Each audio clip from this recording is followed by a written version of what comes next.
The first thing I'll say is I challenge that there might be a founder here in the audience that's going to do something big.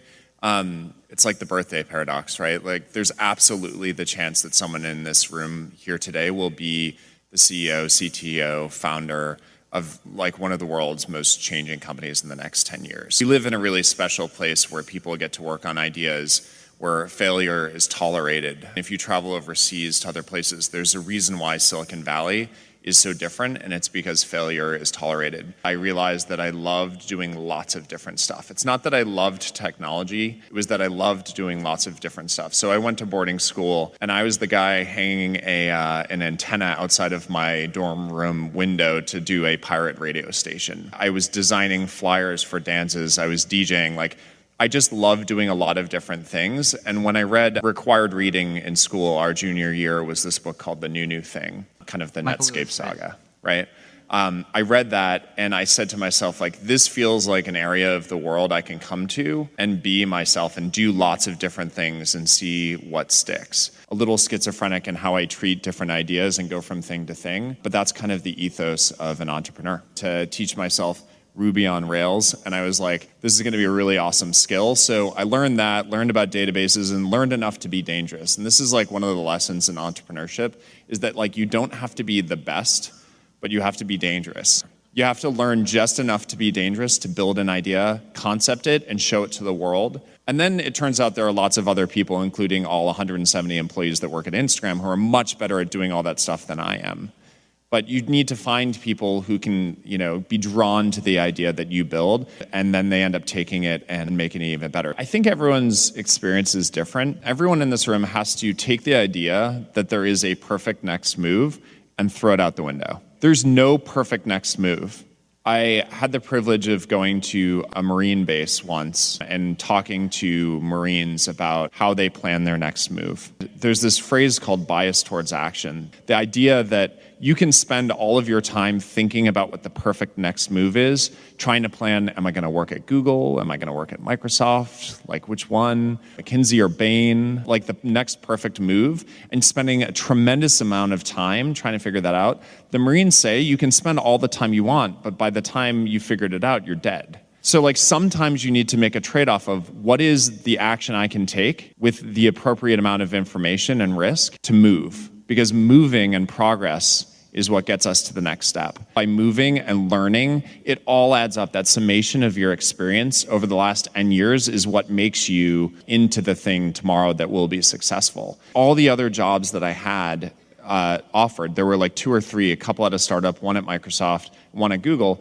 I took the lowest salary of any of the offers that I had because I wanted to work in a specific job at Google. I didn't care what job it was actually. I just cared that it was at Google and I would surround myself by amazing people. And that was the first lesson that I learned, is go to where the people are. Short-term, long-term trade-offs, just go to where the people are. Being at Google and going to Corp Dev was an interesting move because I was I want to be near startups again. I learned a lot about startups in school, but I want to be back in the startup world. And then 2008 happened. And I'm not sure how many people remember 2008 in this room. The economy kind of went to crap. I remember looking at my boss and being okay, so can we buy this company? He's nope. Can we buy this company? Nope. One of them, and I won't even name the name, but it was a really interesting company, ended up doing really well. I wish we had purchased it.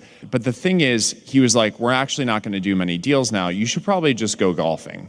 And for a 20-something-year-old thinking to themselves, I want to make a difference in the world, and your boss is telling you to go golfing, maybe I should just leave. So I did, and there's a chapter in between Google and Bourbon that not many people know about, but I ended up joining a startup of some ex-Google folks called Nextstop. Hugely transformational for me because it's where I cut my teeth learning to program, learning to build a site, and everything I learned in that year at Nextstop before starting Bourbon was actually it made me ready to go do Bourbon. So again, every move you think needs to be perfect. It turns out just surround yourself by great people where you can learn the most and great things will happen. But I didn't go golfing, and that's rule number 2.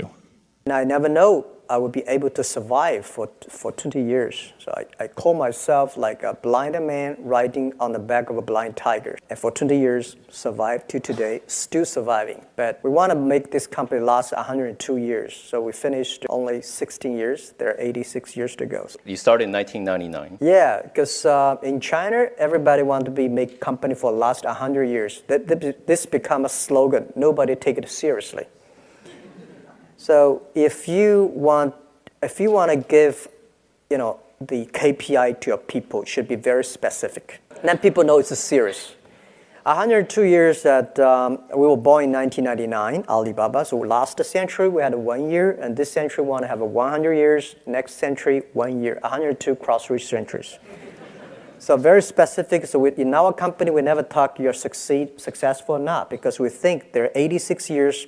Next to 86 years, there are many chances that fail. So that's why we say, don't talk about you're successful. 86 years later, we talk about it. And this is something we know how to make this thing happen. So I think, generally, I'm a positive. But next to 2 or 3 years, maybe I have problems. People say, well, anti-corruption, this. But think about it. Anti-corruption and rule by law is laying a great foundation for the market economy. You don't want to go do business by bribery. You don't want to have an unfair environment. The market economy is about rule by law, and market economy is about clear, transparent, and fair. And I think this year, that year, bad. But this is why we need entrepreneurship. This is why we need that the business to drive the economy. So I'm a positive, and when people worry, I'm happy. When people are too happy, I start to worry. Because, and don't worry about the things the president is worried about. Worry about the things that nobody worry about. And this is the opportunity. So I'm positive because I'm positive, but I'm not stupid. I know that we have problems, but we have to solve the problems little by little. And that's it. Play one game a little bit with me for just a minute. I'd like for the moment to have you pretend I've made you a great offer, and I've told you that you could pick any one of your classmates, and you now know each other probably pretty well after being here for a while. You'd have 24 hours to think it over, and you can pick any one of your classmates, and you get 10% of their earnings for the rest of their lives. I ask you what goes through your mind in determining which one of those you would pick. You can't pick the one with the richest father. That doesn't count. I mean, you've got to do this on merit. But you probably wouldn't pick the person that gets the highest grades in the class. I mean, there's nothing wrong with getting the highest grades in the class, but that isn't going to be the quality that sets apart a big winner from the rest of the pack. Think about who you would pick and why. And I think you'll find when you get through, you'll pick some individual. You've all got the ability. You wouldn't be here otherwise. And you've all got the energy. I mean, you've got, the initiative is here. The intelligence is here. But some of you are going to be bigger winners than others. And it gets down to a bunch of qualities that, interestingly enough, are self-made.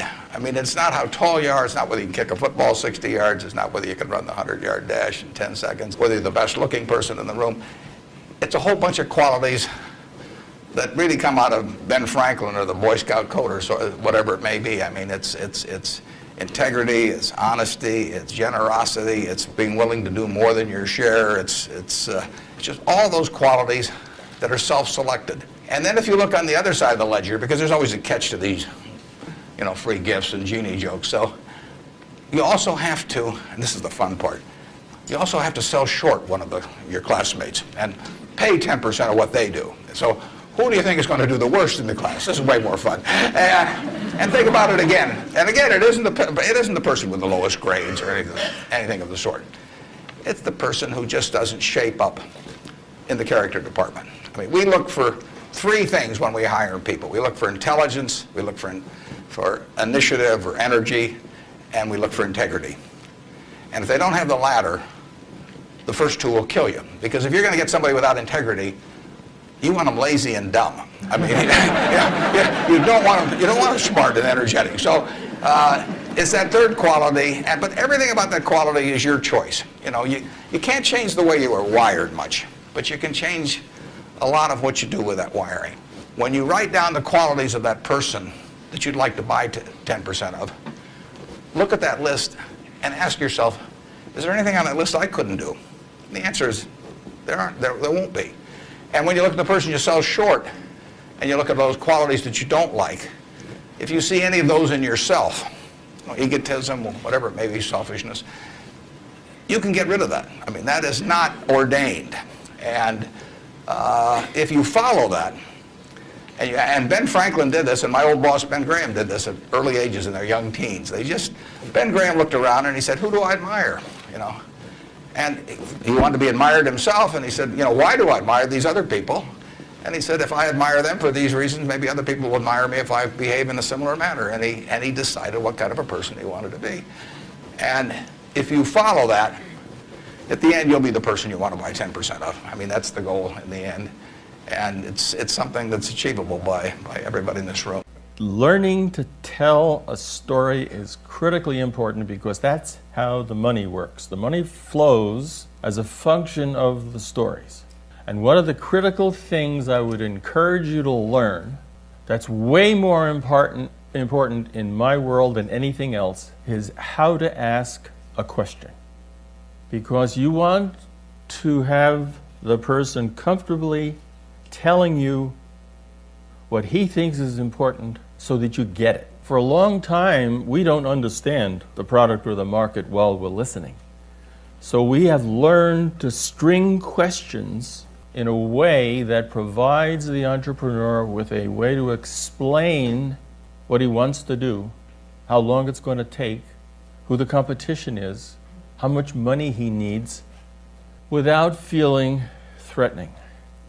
For many of the investments we've made, we didn't understand the answers, but we constantly work on developing the questions.